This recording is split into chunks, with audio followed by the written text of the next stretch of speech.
Sasa halo. Halo. Sasa umeniambia branch ni moja, alafu point of sale ni 2, alafu mko na hiyo back office pengine moja. Alafu mko na external suppliers pia, si ndio?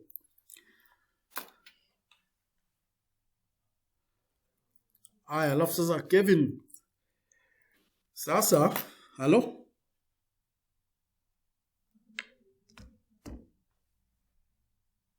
Halo.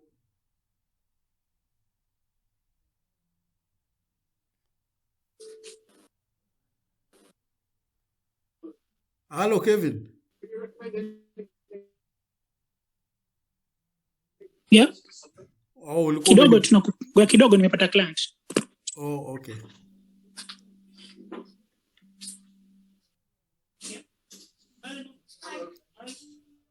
I'm looking to get a recommendation from listeners first.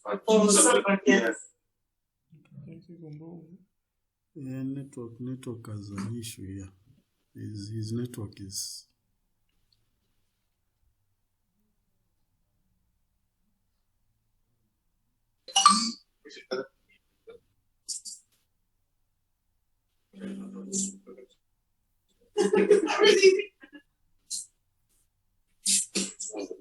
Yes.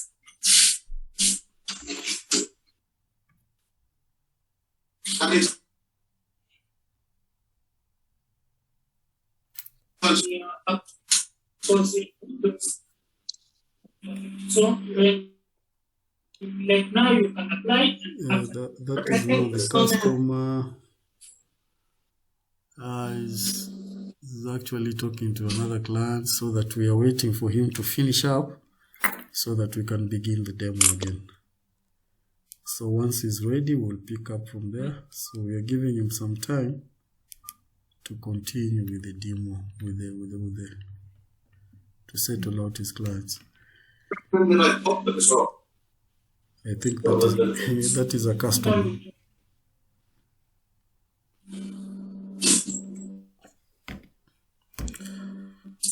Yes. Once he's through the customer, then now we can begin.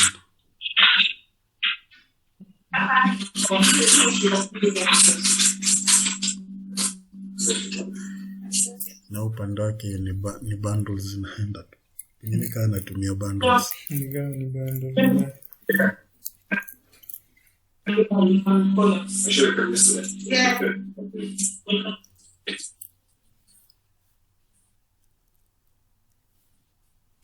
So we need back office and POS. Back office standalone. Branch module. This is the more concept.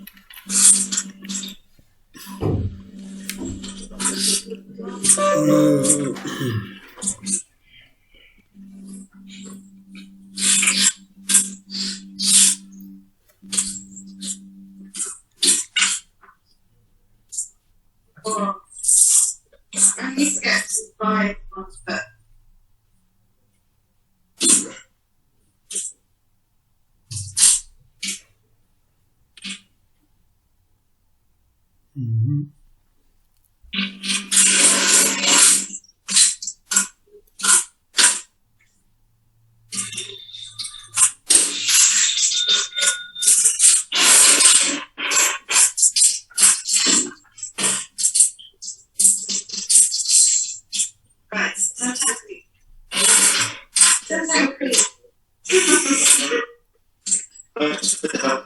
Right, fantastic.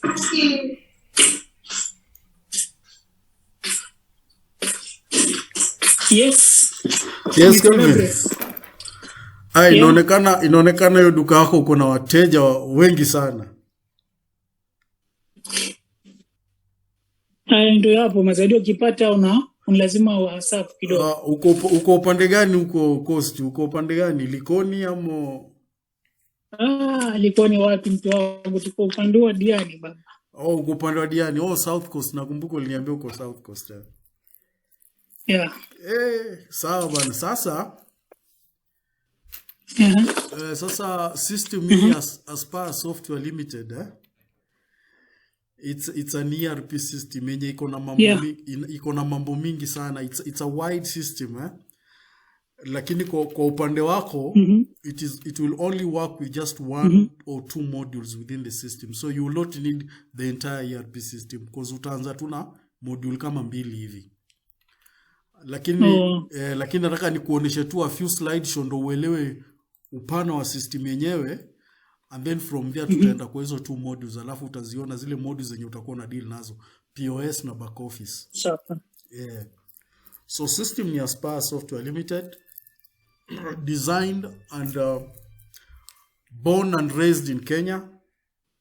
So it is not something from outside, it's just a Kenyan system. So the system itself is designed in modular format. Now one of the modules ni accounting module yenye na monitor finances na inakupea financial reports. Alafu the other module ni your enterprise. Your enterprise ni kama bridge. Unaweza monitor branches zingine ukiwa just in one central location. So you are able to monitor different branches from one central location. And then of course we have a human resource.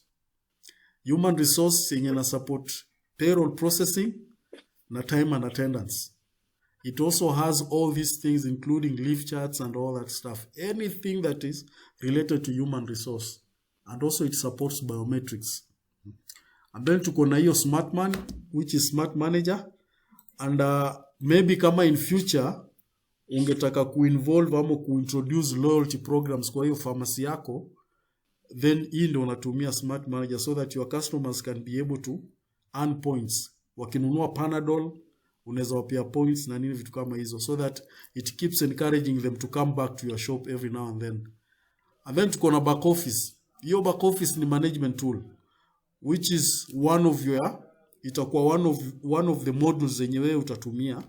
Hiyo back office ni management tool, ina monitor stocks na pia ina monitor stock performance. And then we have the front office, which is the point of sale yenye ina work hand in hand na back office. So both of them they monitor stock, and both of them they can also give you stock performance ya kila item. And then at the end of it all utapata kitu inaitwa sales report of the day.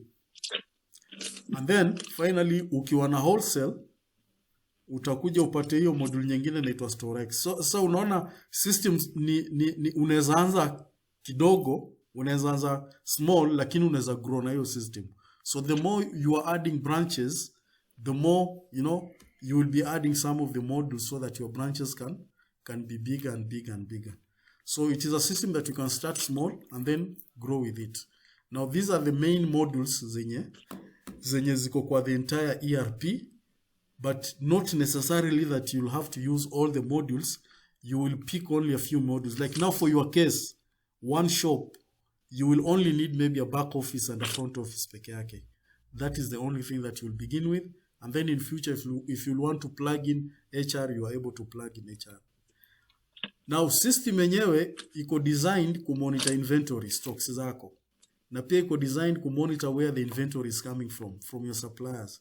So what happens most of the time, you will do an LPO to your suppliers, and then suppliers wanaku supply goods, and of course they send you via invoice. Or maybe unaweza return hizo items zenye pengine you don't need via credit note. So what happens at the background of the system, your entire general ledger inakuwa updated automatically. So unapata your purchases, your expenses, your assets, VAT and all that stuff, they are actually updated automatically. So inakusave hassle ya kuanza kucompile my Excel sheets na nini. So what you only do is just to order items, receive them. Kama zile zenye unaweza hitaji kurudisha unarudisha. At the end of it all unapata general ledger yako entirely it's fully updated.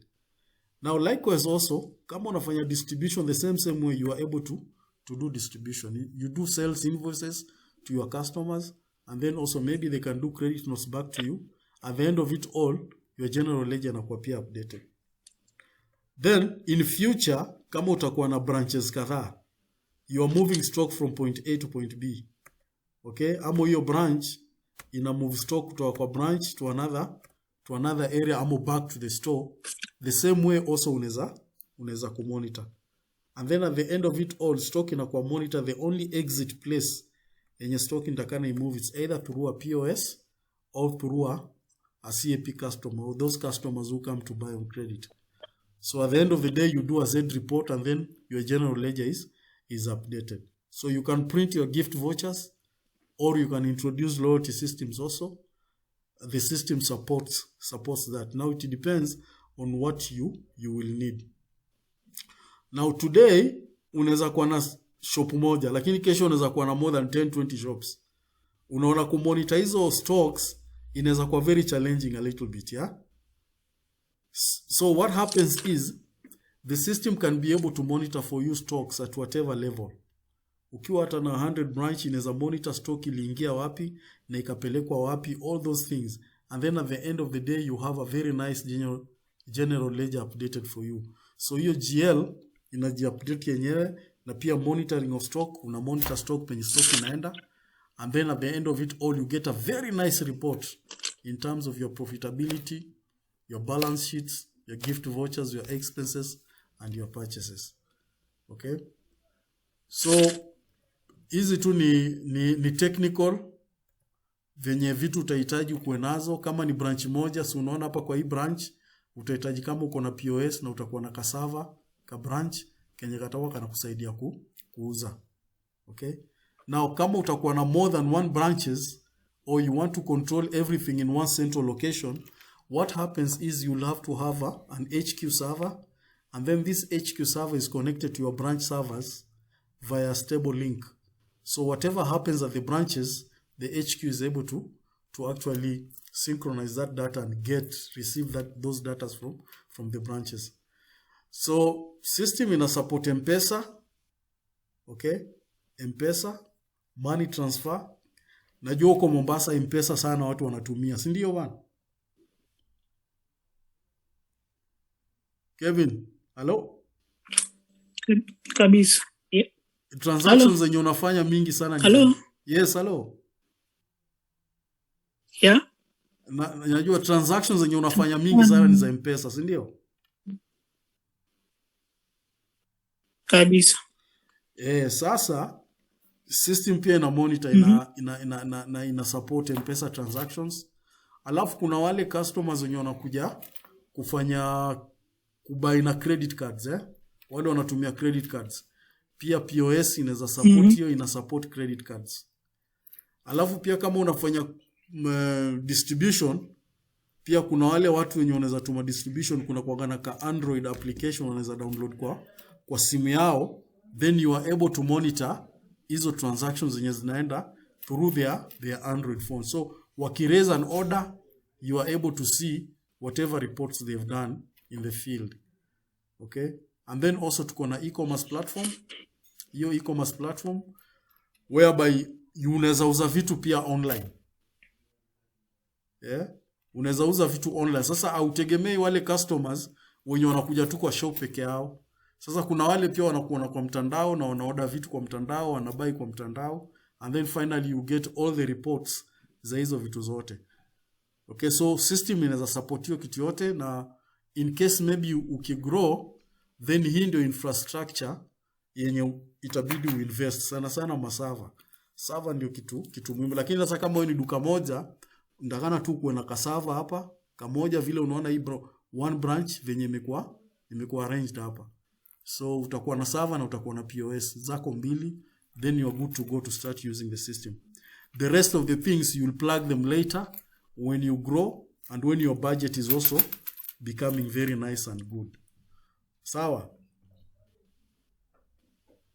Sasa. Yeah. Now, hizi ndio vitu za online. Na unajua saizi watu wengi kama Nairobi saizi watu wana shop online sana. Na najua pia Mombasa online inakuja. So, hiyo ni kitu pengine unaweza fikiria maybe in future. And this is how online operations works. So, you find a customer logs in his laptop or on his phone, orders an item, then pays via M-Pesa. Ama anaweza pay via bank. Then at the end of it all, yeye mwenyewe anaweza kuja chukua hiyo item kwa duka yako. Ama wewe mwenyewe unaweza deliver hiyo item kwake. So hiyo tu ndio a simple format on how an e-commerce platform works. Na ni vizuri sana that when you will be using this system utakuwa unajua hizi vitu ziko, so that in future ukitaka kuimplement hautakuwa na hassle ya kutafuta watu wa kuimplementia, because already you'll have people who are able to do it for you. So hii ndio anatomy ya POS venye inakaa, lakini you don't need to have everything for it. You simply need to have a desktop, a printer, your thermal printer, cash drawer, of course na scanner kama unaweza hitaji scanner. Lakini hizo vitu zingine unaweza kuja uweke baadaye, but it is not necessary that you have everything.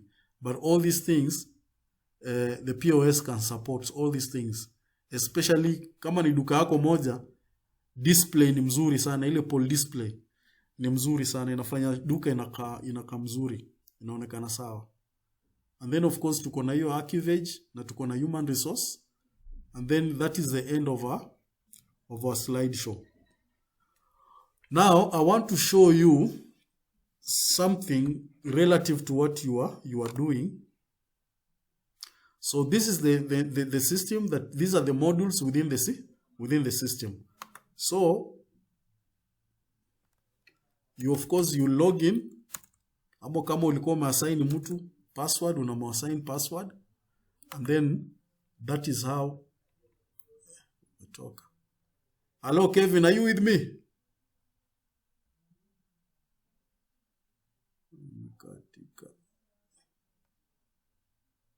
Yuko. Naona picha yangu imekuja hapa yuko. Yaani tekeke ni mbovu sana.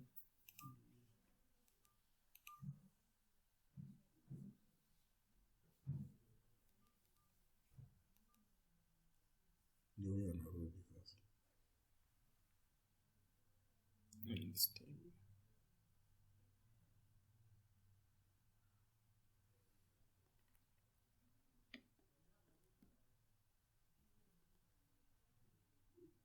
Yes, Kevin, umerudi?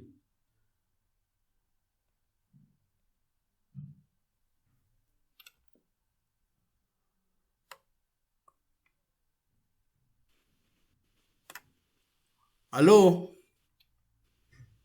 Hello, yeah. Unanipata? Hello? Yeah, nakupata. Okay, sawa, tunaweza endelea sasa. So, hii ndio module ya accounting hii yenye unaona kwa screen. This is the accounting module, Na hii accounting module iko na sub modules zake. Iko na hii purchases, iko na sales, iko na inventory, iko na assets, kila kitu mpaka banking, Sasa unaona kwa kila module ukiklik module moja iko na sub modules. So kwa hii module ya purchases ukiklik na kuletea sub modules hapa ya suppliers, na hapa ndo una create supplier accounts.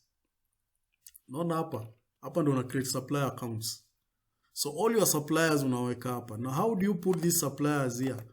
Unaweka, unaona sasa kama nikiklikini ni ajui na niletea hii, na unaweza weka suppliers wako alphabetically. Okay? So kama supplier wangu ni Kevin, naweza select K hapa, alafu niseme new. Nikisema new naweka jina hapa K. Nikiweka K inanipea automatic code ya huyu supplier hapa, then naandika hapa jina Kelvin Mwangi Pharmaceutical. Okay. Wacha niweke jina limited. Then ukishaweka hiyo, so already that one you've created already a supplier here, and then unaweka address, phone number blah blah blah. Kama ni pin number unaweza weka pin number ya supplier. Let's say kama niyo ndio pin number yake, na any other details zenye utahitaji. And then from there unaona hapa kuna payments on hold. These are just controls zenye unaweza control supplier, kama pengine you don't need his supplies anymore, ama you don't allow advance payment, unaweza katika hapo. Kama ni payment on hold unaweza weka also tick, and then you put reason, reason unasema maybe very very dangerous. So unaweza weka hivyo. Reason being is that one day your shop will grow, your company will grow, and you will not maybe sometimes have time ya kurun hizi vitu zenye zinafanyika. So these are some of the controls unaweka tu kwa system, so that whoever will be doing these operations, kuna vitu zingine haizi kubypass. Unaona? mpaka kuconsult. So when you put that, then you know who supplier payments yake iko on hold mpaka he has to verify a few things with you. Okay? So the other one also here pia transactions, unaweza weka hizi transactions on hold. Kama unaweza withhold hizo purchases, uweke reason. Unaweza withhold also GRN zake, hizo goods received not. By the way, that is the meaning of the GRN. Or credit notes zake pia unaweza ziweka on holds and all that stuff. So those are controls. Alafu hapa ni services. If the supplier is a service provider, kama ni internet, maji, stima, au sasa kama ni Kenya Power, una indicate hapo. Alafu una indicate the type of service yenye anapeana. Kama ni electricity service code, hiyo ni meter number, unaweka meter number hapa. Kama ni this is the meter number, unaweka na una define ni ya wapi. Inaweza kuwa pengine ni branch yako, ama branch B, ama pengine ni hiyo duka moja, una define tu hapo hivyo. Alafu unasema okay. Sawa. So this is where you put your suppliers. Now once umesha indicate suppliers sasa, now you are able to do your orders. You are able to do your orders. And before you do your orders, items, you have to indicate all the data za product zako zote mpaka ziwe zimekuwa indicated. And this is where we put all the data in the system ya vitu zote, kama ni Panadol, kama ni aspirin, kama ni Kofta. Na by the way, siku hizi bado mnauza Kofta? Iko. Kofta iko, Salimia iko, ile iko pia. Iko hizo dawa za kitambo, dawa za kitambo hizo jo. Sasa hapo ndo una indicate, hapo ndio data entry unaweka, because every item in the system mpaka data yake ikuwe ndani. So ukishaweka data, hiyo data itakuwa kitu kama, this is how it will be. Itakuwa kitu kama hii. Itapia namna hiyo. Let me just show you something.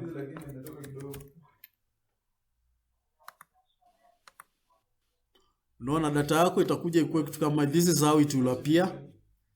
Unaona kama supplier na kusupplyia maybe dawa kwa boxes ama dozens, alafu kwa duka unauza in pieces.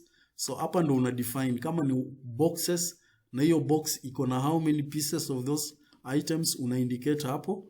Ukisha indicate, then ukiweka cost of topmost unit, cost of the box, system yenyewe inakubreakia cost ya piece moja itakuwa ngapi. So yenyewe inafanya tu automatically, inakubreakia automatically na pieces ngapi. So from there, if you have branches, unaweza update your items kwa branch. Una select branch hapa. Now for your case, haitakuwa supermarket, itakuwa tu ni pharmacy.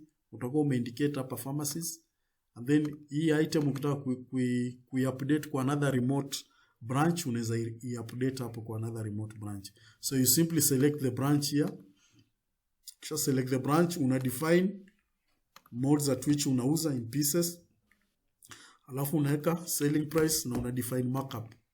So unaweka markup hapo, and then ukirefresh, kama hii markup yake ni kidogo sana, acha niweke 100. Just in case, just like that. Yeah, unaona nikiweka markup ya 100% inanipea selling price ndio hii. Unaona? So if you either way, unaweza weka markup ya 50% inakupea automatic selling price. Ukiweka ama unaweza weka selling price na yenyewe inakupea automatic auto markup. So once umefanya hivyo, then you just click this and this, which means update cost, na una update branches. Now this one, it's only if you have uko na more than one branches location. So unaweza zifanya kwa one location and then inakuwa updated automatically. So unaona kama hapa sasa nisha update hii item kwa hii branch location, kwa hii branch server hii. So hiyo item imekuwa updated. So it's a system that you can do everything in one central location. Yes, hello? Hello?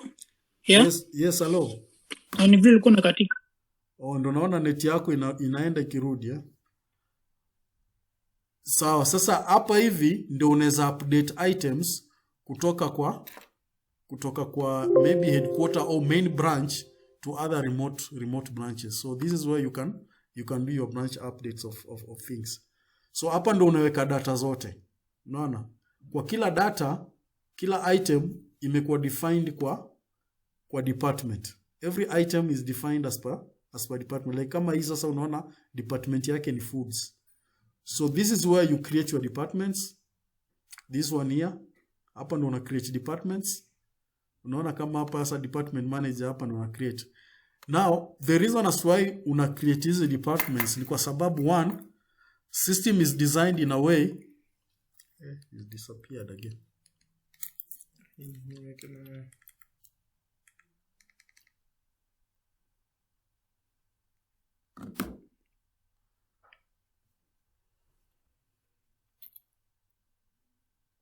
Kelvin, hello, umepotea bwana.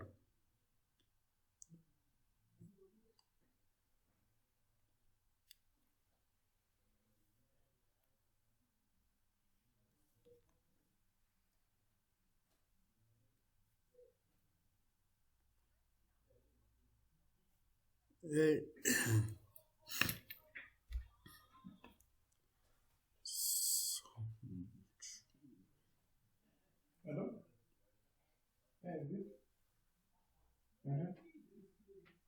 Yes, Kelvin.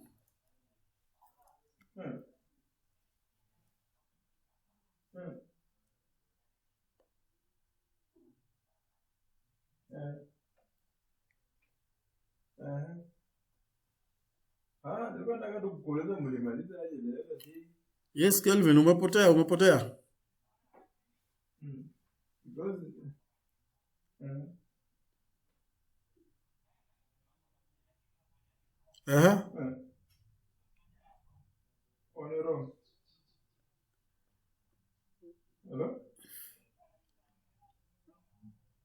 Inaonekana net iko shida.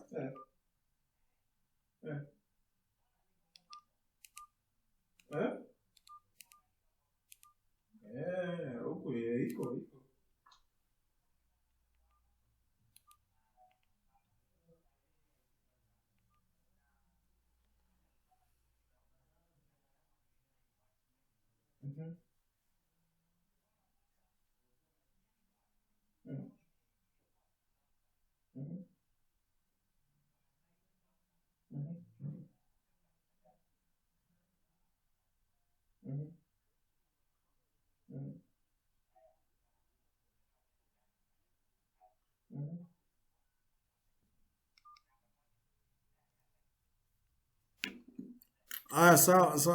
Sasa hapa ndio unaweka hizo departments ukishaweka departments hapo sasa ndio kila item itakuwa inakuwa categorized kwa every department. Yes, so after creating the departments, so what happens here is that every item report wise you are able to monitor it as per the departments, and then you are able to monitor it kulingana na performance yake. So you are able to gauge performance ya kila item. Okay, now for example you want to raise an order. So this is where you do your order. You just come there, say order, then you unasema new. Ukishasema new, una select supplier hapa. Unasema supplier. Okay, una select supplier hapa. Nitafute supplier gani? Seme huyo Kelvin. Naweka supplier hapo. And then hapa nasema order validity itachukua muda gani? Tuseme kama ni 10 days, unaweza weka 10 days. Supplier kama ni self transport, unaweza weka hiyo tick. If maybe it is self transport, unaweka hiyo tick. Lakini kama supplier ndo anakuletea hizo mali, then what you do, unaweka nini? Unawacha tu hivyo. And then here you can say comments hapo, unaweza sema as per the terms and all that stuff. And then from there unaanza kuindicate items here. Like let's say for example, these are the codes nimeweka hapa. Nasema pengine hiyo bundle nataka 100 bundles. Hapa tena tuseme nasema nataka hapo, unaweza sema pia 100 bundles. Okay, and then hapa pia unasema hiyo pia unaweza sema unataka 100 bundles. So either way inaelekea hivyo mpaka infinity. Lakini sasa unaona if you select an item here, like let's say This is the item you want to order. Like you see on my right side. My right side here, there is a supplier price list. So inakupia ile postulated price list ya supplier as per vile huwa alikuwa anakucharge. So kama hivi unajua what exactly the supplier has been charging you. So this is how you are able to indicate kama ana charges zake ziko juu, una avoid, unatafuta supplier mwingine. So vitu kama hizo. So you say okay. So once you've said okay, there of course it will print. And of course I'm not printing here, I don't have a printer. But so this is the order we've raised. You can even view this order. Okay. You are able to view this order. So that is how the order will look like. So this is how the order looks like. Okay. So this is how the order looks like. You can see this is what we've ordered now. So this is order number 10. And then from which supplier, this is the supplier that you've ordered and all that stuff. Okay, so I will do that. Now that you've ordered, what happens is, if you want to receive these items, you simply just say here, click, you receive. And then, of course, you have the invoice here with your supplier. Una indicate to up the invoice number. So let's say the invoice number is this one. Una indicate there. Then entry sasa unaweka ulikuwa umeorder ngapi? 100 una verify. Nasa una verify hapo. So you just do the receiving. The receiving hapo. So tena unasema hii. Okay. Tena unasema hii. Okay, ukisha receive hivi, then hapo una save, and of course it will print automatically. So once you've printed it, to say that so order does not qualify for reincarnation. Hii inamaanisha huo supplier alikuletea kila kitu. Unaona? Supplier alikuletea kila kitu. Supplier alikuletea kila kitu. Yes. So there you are able just to see, So when you check the GRN, now this is the GRN that you've just created. Okay? This is the GRN you've created. Unaweza view hapo. So this is how the GRN will look like. So you can see even this GRN down the document, it is even showing you who actually raised the GRN. So you are able to see. That is how the document will look like. So that is how the document will look like. You can see here supplier name, then the GRN number, and then you can see the invoice number that you used to order to receive these items, and then plus the LPO. So every document is attached to another document. So when you do an LPO, that LPO will be attached to your GRN. And then when you do the GRN, there is a supplier invoice. That supplier invoice will also be attached to the GRN that you're doing. So every document is relative to its own. So you cannot actually use a different document with another one. So every document is embedded, and you are able, this is the best way to be able to track whatever items that were received on a specific day or on a specific period of time. Yes. So once you've done that, so you can even be able to come to the stocks here. So if you come to stocks here, you are able to see what was received. Like let's say these the items we received today. Okay, let me just see this. I'll go by codes. So like you can see, this is what we've received today. So you can see this one was received today. Supply is this one, was how many units, bundles? 100, quantities 100. So total stock of this item is that one. So now what happens here is that after you've done this, you are able to know what exactly is happening here. Now the other thing here is that there are also controls. There are controls even before you do any receiving of any items or doing any LPO. This is what you need to check first before even approving an LPO or ordering an item. So if these are the items you want to order, First of all, you come to this inventory assistant here. So inventory assistant, you put the code or the item here, then you're able to see in terms of stock, whatever global stocks that you may be having. Let's say wholesale, or let's say even supermarkets, okay, or even let's say whichever branch that you want to look at, you are able to see, and you see like now this one they tell you it is overstocked. So if you look at the pending LPOs, we don't have any pending LPOs, but you are able to verify these items if they are overstocked or not. So this is what you need to check. Like now when you check here, it shows you at the headquarter, this item, you have like a stock of 130 bundles. Okay, within 30 days, nothing has been sold. Within 60 days, nothing has been sold. Then terms, there are no terms. Average, nothing. So last received was today. So stocked, overstocked. So which means it hasn't started being sold.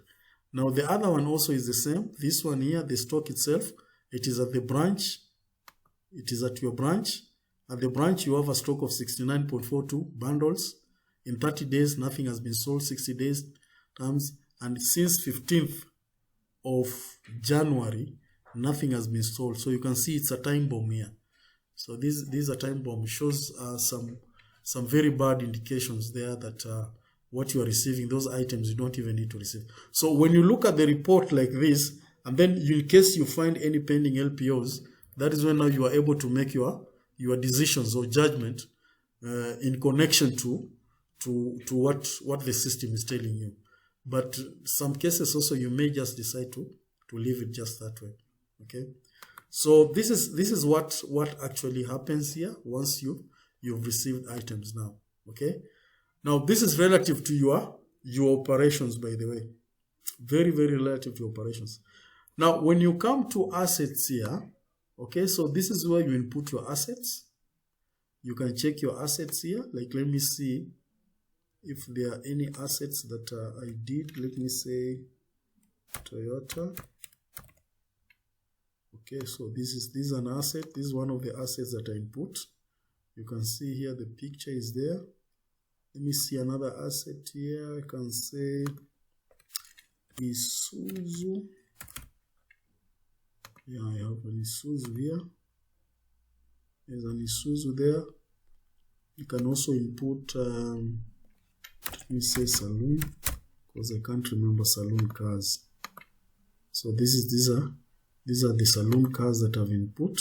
You can see. So this is where you just input the assets. Now, if you want to track your assets and you want to know if maybe calculate their depreciation or wherever, so this is where you capture them, so that when time goes by, the system is able to calculate for you those depreciation.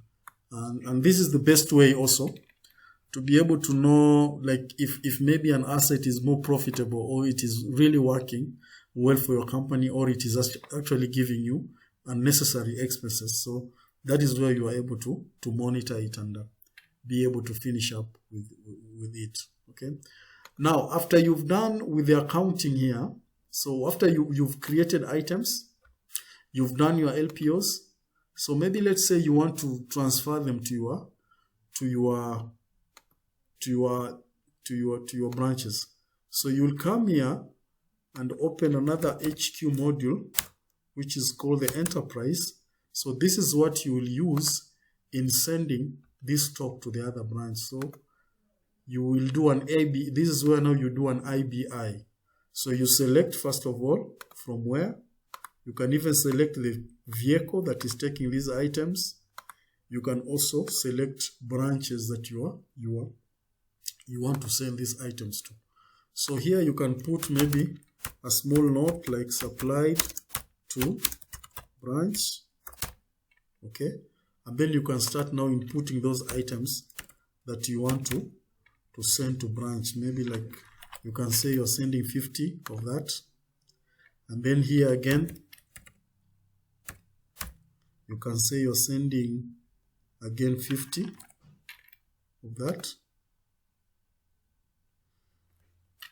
and here again You can say you're sending 50 of that. And then again, here, you can say you're sending 50, 100 of that. Or let me just send 50. Not 150. Let me just send 50 of that. So, let's say this, for your case, they could be more than this. But this one is just for a demonstration. So let's say these are the number of things that you want to send to your other remote branch. Of course, you will save that. And once you've saved, then the IBI will be printed. Because since we are not printing anything, I will just cancel this. Okay, and this is now the IBI that has been created. You can also be able to view it. So this is how it will look like. So you can see these are the things that you've actually selected. You want to send them to the branch. So this is how it will look like, and also it will show you from down here. This IBI was created or raised by who. So this is how it will look like. Okay. So you can see here the IBI branch number, and then it shows you the branch here, shows even the vehicle that is taking this item, and then it shows you also the GRNs that were used in raising this IBI. So, like I said, every document is interconnected. Now, once you've sent these things to the branch, what happens is, how will the branch know? Or how will you know that this branch has received those items? Because once you've just raised it here, look at it here. When you come to on transit here, you can see now the same IBI is here. So you can even view it here. So these are the IBI. So immediately it goes on transit there. So this is where it is. It is on transit. So you are able to check and be able to know if this IBI it's there. Now this is how you actually transfer or move stock from one unit to the other, maybe from the headquarters to other branches. So that is how you disperse items. So at the branch level, let me just show you how it will appear at the branch. Just minimize that. I'll come to the branch here. Then I'll select which branch. So these are supermarkets. So I will say this again, because I'll log in. So once I've logged in there, so these guys at the branch, remember this is a back office, eh? So once at the branch here, they will come at the GRNs here and then check what is on transit. So you can see this is the IBI that was just raised. Okay. Now when you focus on things, I want just you to check on something here. You can see the IBI that we raised, there is a checkbox here that has not been ticked. So once these guys at the branch receive it, they receive this IBI, this checkbox will automatically be ticked, a sign that the branch has actually received the IBI. So we will just receive it here. So here, of course, they will not do any GRN. Once they verified with the document, they will just come here and click receive. So it's an auto receive. It's an auto receive thing. So those items automatically they are received, and of course it will print. And since I'm not printing, so you can see there now the IBI has been received. So if I go on transit here, it is not there. This is at the back office. So when I come at the here, let me just refresh this. So you can see this tick here has been received to show you that this IBI has been received. You can even view it. You can even view it here. So you can see prepared and it has been received. It has been received. Okay. So you are able also to know who actually did the receiving. Okay. So at the back office here, so this is where monitor the sales are taking place in terms of through the POS or in terms of through the what we call the POS or wholesale, things like those ones. So this is where items. Now remember, when you sent these items from the HQ, you are sending them in terms of bundles. Their unit of measurement was in bundles. But at the branch level, they are selling in pieces. So that is why you look at, if I come here to the stocks, and then you check this one of the items here.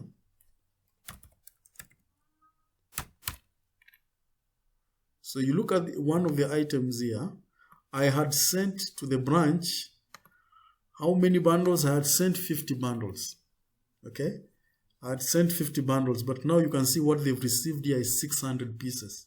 So they've received it in terms of pieces here, 600, because the system calculates and breaks down for you automatically relative to how you did actually your setting at the inventory. So that is how it works. And so once you look at this is what we've sent in today. This is what we've sent in today, and this is the global stock of the. So this is what the POS expects to sell at the end of this stock. So that is what is being expected to be sold. Okay.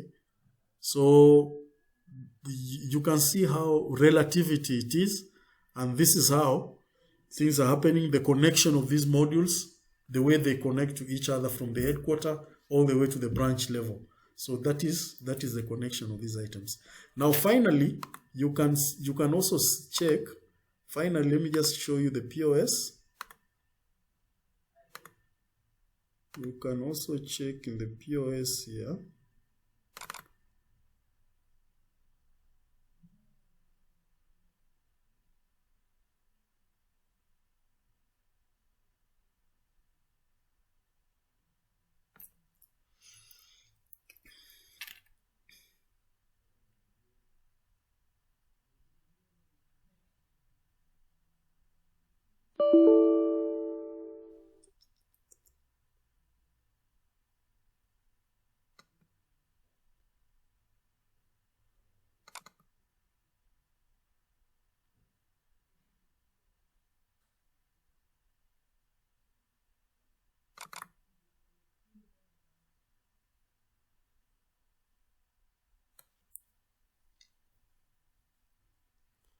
So finally, you can check also the POS from the POS. That is when now you are able also to monitor the stock. Sorry, this is okay.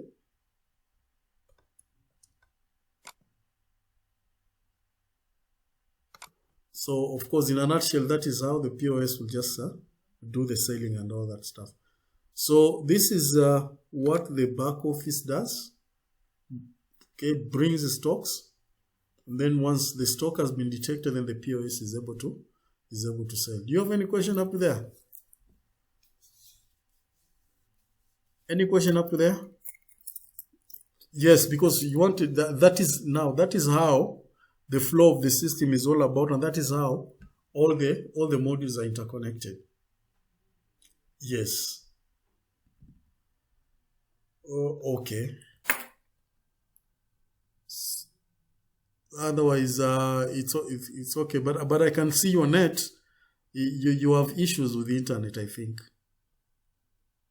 Exactly. Okay, sawa. Thank you very much.